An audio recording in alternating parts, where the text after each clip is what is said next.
Let's talk about Book of Boba Fett. No longer just a hired gun, Boba Fett reinvents himself on Tatooine alongside Fennec. And with this series, we see Boba Fett pretty much taking Jabba the Hutt's place as the daimyo of Tatooine. He is demanding respect from the other leaders, but the other leaders aren't taking him seriously, while Boba Fett is wanting to help the people of Tatooine. We get Temuera Morrison back as Boba Fett, Ming-Na back as Fennec.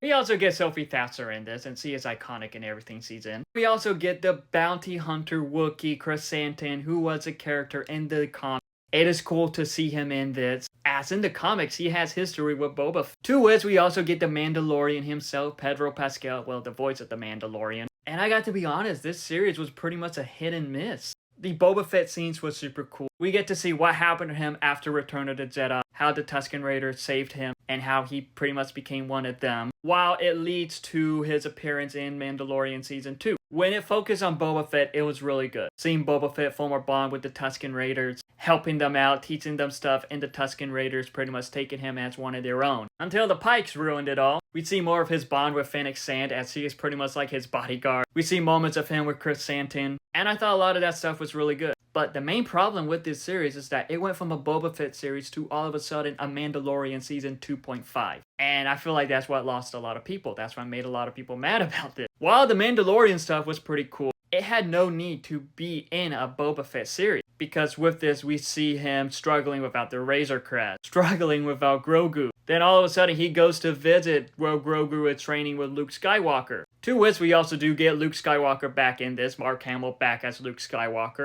alongside Rosario Dawson's Ahsoka Tano. And I have to be honest, as a Star Wars fan, it was amazing to see Ahsoka and Luke Skywalker on screen together. But that didn't need to happen in a Boba Fett series. Then there were some side characters in this, and there were some decisions made in this with Mandalorian and Grogu that should have just been waited. Well, spoiler alert, since I already spoiled some stuff about this. Grogu reunites with the Mandalorian in this, and it just didn't feel right to happen now. They needed some time apart, but it felt like that, oh, we have to get them back together quickly, and it was forced in this. While Book of Boba Fett is upsetting, it does feature some cool moments. The team up between Boba Fett and Mandalorian is awesome. Boba Fett riding a Rancor is awesome too. And it was cool that we got more Cobb Vanth in this, but I got to be honest, this wasn't the Boba Fett series that the character deserved. And that is disappointing. I hope that they will make a Book of Boba Fett Season 2 and focus more on Boba Fett for once. But I have to be honest, what Jon Favreau and Dave Filoni did with the character in this is disappointing.